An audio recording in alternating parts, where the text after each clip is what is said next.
जिंदगी में कुछ बनना ही है तो दीपक जैसा बनिए, ताकि खुद जलकर भी दूसरों के घर में उजाला कर सको। नमस्कार दोस्तों, मेरा नाम है नीलेश। मैं आपको आज एक सुंदर कथा सुनाने जा रहा हूँ। दोस्तों, यह कथा है चार दीपक की। रात का समय था, चारों तरफ सन्नाटा ही सन्नाटा था। नज़दीक ही एक कमरे में चार दीपक जल रहे थे। एकांत पाकर आज वे एक दूसरे से अपने दिल की बात कर रहे थे।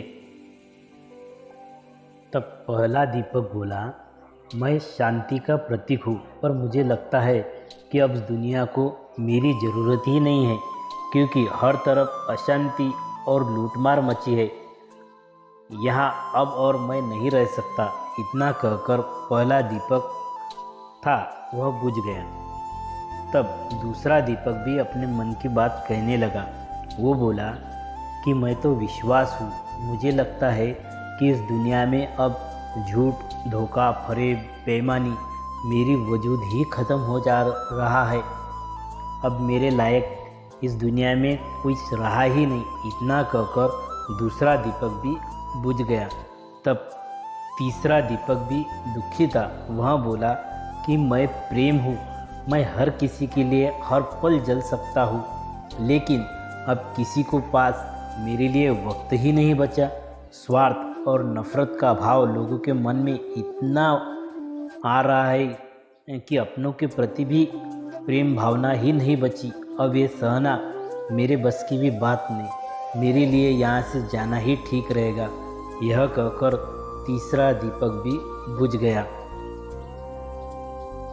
तीसरा दीपक बुझा ही था कि कमरे में एक दिव्य बालक ने प्रवेश किया।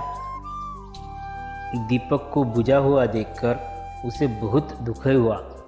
उसकी आंखों में आंसू आने लगे। दुखी होकर वह बोलने लगा कि इस तरह बीच में ही मेरे जीवन में अंधेरा कर तुम कैसे जा सकते हो? तुम्हें तो अंत तक जलना ही था, लेकिन तुमने मेरा साथ क्यों छोड़ दिया? अब मैं क्या करूँगा? बालक की यह बात सुनकर चौथा दीपक कहता है कि अरे बालक, घबराओ नहीं, मैं तो अभी भी आशा हूँ और मैं निरंतर तुम्हारे साथ ही हूँ, क्योंकि मैं तो अभी जल रहा हूँ। तुम मेरी लौ से दूसरे दीपक को भी जला सकते हो।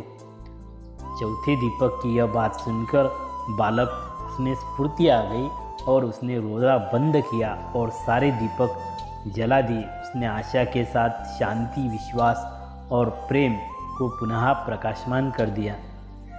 दोस्तों, इस कहानी से हमें यह शिक्षा मिलती है कि जीवन में समय एक सा नहीं रहता। कभी धूप है तो कभी छाँव है। परिस्थिति हमेशा एक सी नहीं रहती। इसीलिए मन का विश्वास जब हार जाए तो आशा का दीपक जला लेना चाहिए, क्योंकि अपने जीवन में पुनः उजाला करने के लिए एक सपना ही काफ़ी होता है। Thank you. हमारी यह कथा आपको अच्छी लगे तो हमारे चैनल को लाइक कीजिए, शेयर कीजिए और बेल आइकन दबाकर सब्सक्राइब कीजिए, ताकि हमारी जो भी आने वाली वीडियोज़ है वो आपको तक सरलता से पहुंच जाए। तब तक के लिए शुक्रिया। आबाद रहिए, सुरक्षित रहिए।